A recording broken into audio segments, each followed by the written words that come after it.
எல்லாருக்கும் என் மனமார்ந்த நகைச்சுவை கலந்த அன்பான தீபாவளி வாழ்த்துக்கள்.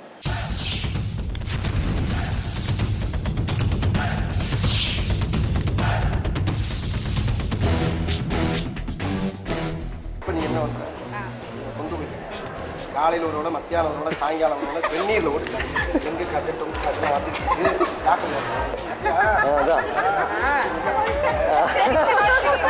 பிள்ளைகளுக்கெல்லாம் கிட்டக்க பக்கம் பயந்துடும்.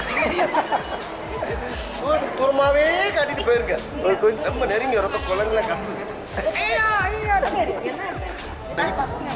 ஏன் உழப்பு வீட்டை பார்க்குறது?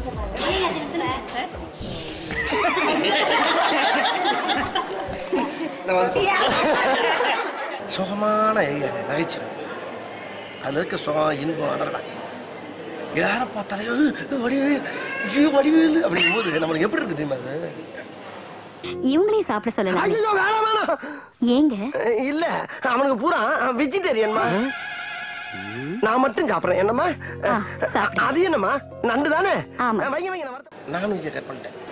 இரவு நேரங்களில் இட்லி, நல்ல புதினா சட்னி, இல்லைன்னா பெருங்காய சட்னி, பூண்டு போட்டு அழகா தொட்டுக்கிட்டு சாப்பிட்டு அள்ளி விட்டுக்கிட்டு ஒரு 10 இட்லி கட்டுறது. எப்ப பார்த்தாலும் இட்லி வடை தோசைன்னுக்கிட்டு அதை எவ்வளவு நாளைக்கு திங்கிறது? ஏதாச்சும் புது புது உணவை கண்டுபிடிச்சு தின்னா தாண்டா நாடு முன்னேறும். அதை செய்ய பாருங்க. நல்ல மீன் குழம்பு, ஐயர மீன், விரால் மீன், இப்படி மீன்களில் பல வகையான மீன்களை வச்சுக்கிட்டு சாப்பிட்டு மஞ்சள் மீன் இருக்கின்றான், வாழை மீன் இருக்கின்றான், நெய் மீன் இருக்கின்றான், நெத்திலி மீன் இருக்கின்றான், கெண்டை மீன் இருக்கின்றான், கெளுத்தி மீன் இருக்கின்றான். இவ்வளவு ஏன் சொரா மீன் முதற்கொண்டு இருக்குங்கிறான். ஆனா நீங்க கேட்ட ஜாமீன் மட்டும் இல்லைன்ட்டாங்கண்ணே.